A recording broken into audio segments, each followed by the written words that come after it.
प्रिय विनोद कुमार अर्जक जी, जय शोषित जय अर्जक।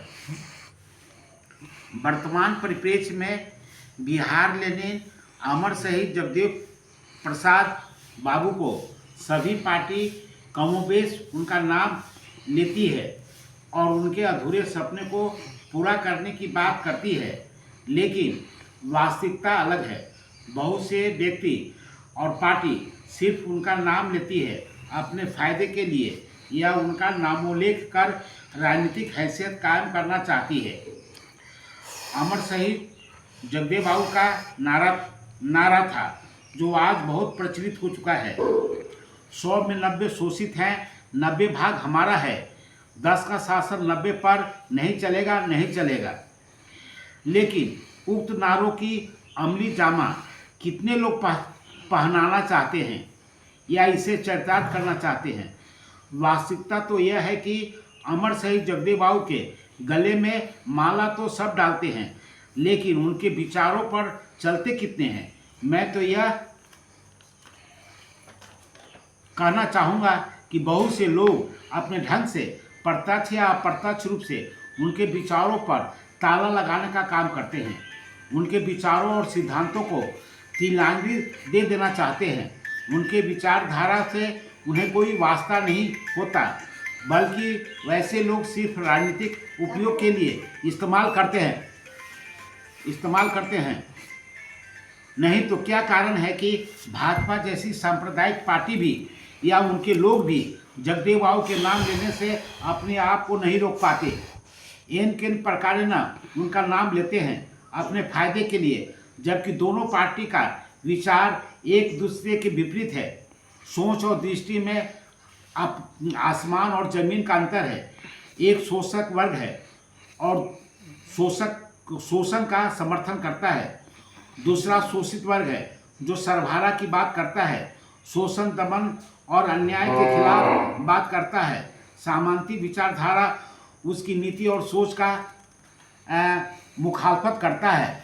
शोषण, दमन और अन्याय को समूल ध्वस्त करने की बात करता है, ब्राह्मणवाद के नेस्तनाबूद करने की बात करता है। तो ऐसी स्थिति में कैसे दोनों ठीक हो सकता है? ये तो नहीं चलेगा ना कि पुतवो मीट और भतरो मीट, दोनों में से तो एक को चुनना ही होगा। अब रही बात बाबू नागमणि जी की, जो जगदेव बाबू के बेटे हैं, और लगले बाबू उपेंद्र कुशवाहा जी, दोनों व्यक्ति राजनीतिक रूप से पतित और भ्रष्ट हैं, स्वार्थी और मतलबी हैं। इन्हें समाज और देश से कोई मतलब नहीं, बस कुर्सी और सत्ता की लालच में ये लोग कहां से कहां गिर सकते हैं उसकी आप कल्पना नहीं कर सकते। इन्हें सिर्फ अपनी कुर्सी नजर आती है और सत्ता की प्राप्ति हेतु ये सारे कुकर्म करने से अपने आप को परहेज नहीं करेंगे। इन लोगों का यही चरित्र रहा है अब तक का और आगे भी रहेगा। इन लोगों से किसी चीज़ की आशा और उम्मीद करना मूर्खतापूर्ण बात कही जाएगी। इनको अपने समाज से कोई लेना देना नहीं है। ये लोग अपने कुशवाहा समाज को सिर्फ बेचने का काम अब तक किए हैं। मेरे पिताजी प्रोफेसर जयराम प्रसाद सिंह ने अपनी पत्रिका शोषित में जिस समय प्रधान संपादक थे और माननीय रघुनाथ राम शास्त्री जी उप संपादक थे, उसी समय नागमणि जी पर एक कविता लिखे थे, टुकरखोर शीर्षक से, शायद मघी में है, वह देखने योग्य है, शोषित के अंक में प्रकाशित है, द्रष्टव्य है। अब रही बाबू श्री उपेंद्र कुशवाहा जी पर दो शब्द, यह कि वे किस मुंह से कहते हैं कि जगदेव बाबू की बनाई पार्टी शोषित समाज दल खत्म हो गई है। उनको बोलते शर्म नहीं लगता है कि मेरे पिताजी जीते जी शोषित समाज दल की आन पान और शान को जिंदा रखा। उनके मरणोपरांत आदरणीय रघुनाथ शास्त्री जी पार्टी को जिंदा रखने का काम किया।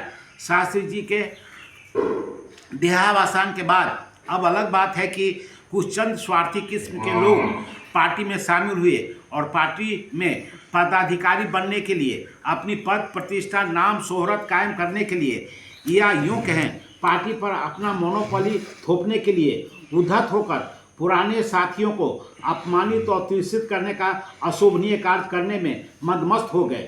तो पुराने साथियों ने अंतोगत्वा अपनी एकजुटता दिखाते हुए ऐसे दुष्ट प्रवृत्ति के व्यक्तियों को पार्टी से निष्कासित करने का कार्य किया और इसे इस तरह शोषित समाज दल दो भागों में विभक्त हो गई।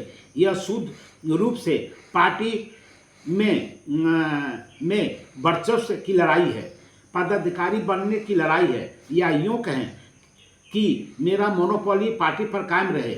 इसका मतलब तो यह नहीं हुआ कि शोषित समाज दल समाप्त हो गई।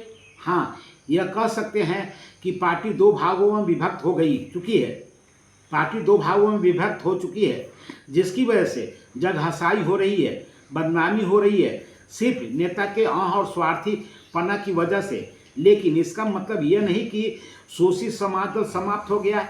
यह कहना उपेंद्र कुशवाहा जी का सरासर गलत है, गंदी सोच और दूषित मानसिकता का प्रचारक है। मैं तो यह साफ शब्दों में कहूँगा, ऐसे व्यक्ति का पुरजोर विरोध होना चाहिए और इनकी निंदा होनी चाहिए। ये लोग नहीं चाहते कि समाज का दूसरा गरीब व्यक्ति का नाम और शोहरत हो, पद प्रतिष्ठा और सम्मान मिले, आगे बढ़ सके और समाज के लिए कुछ कर सके। ऐसे बहुत से लोग हैं जो सामंती विचारधारा रखते हैं। कहने को तो कुशवाहा हैं, लेकिन गरीब और तेज तरार कुशवाहा के बच्चे या लोग को अपने आगे बढ़ने नहीं देना चाहते। यह प्रवृत्ति धनाढ़ कुशवाहा समाज में सर्वत्र देखने को मिल जाता है, यह सर्वविदित है। मैं यह दृश्य पिताजी के साथ रहकर देखा है, समझा है, बुझा है, यह किसी से छिपा हुआ नहीं है। पिताजी के पुराने पार्टी के साथी सभी को जानते हैं। प्रिय विनोद कुमार अर्जन जी, आप दृढ़ और प्रतिज्ञ होकर जगदेव बाबू के मिशन को जिंदा रखने के लिए और उत्तरोत्तर विकसित करने के लिए कृत संकल्पित हैं। यह बहुत बड़ी बात है। आप जैसे होनहार तेज तरार युवकों की जरूरत है पार्टी में, जो अपने लक्ष्य और उद्देश्य की प्रति सजग और सचेष्ट है तथा कड़ी मेहनत, लगन और निष्ठा के साथ आगे बढ़ रहे हैं।